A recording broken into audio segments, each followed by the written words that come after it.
కానీ అభిమానం చంపుకుని బందీగా రావడం జరగని పని.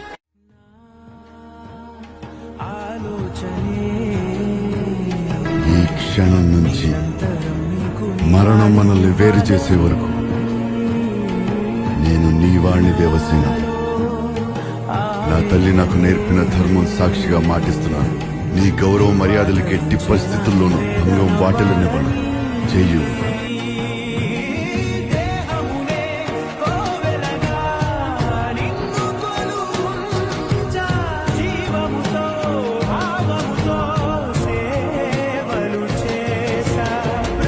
సింహాసనం కోసం ఇచ్చిన మాట వదులుకుంటే అది నీ పెంపకానికి అవమానం.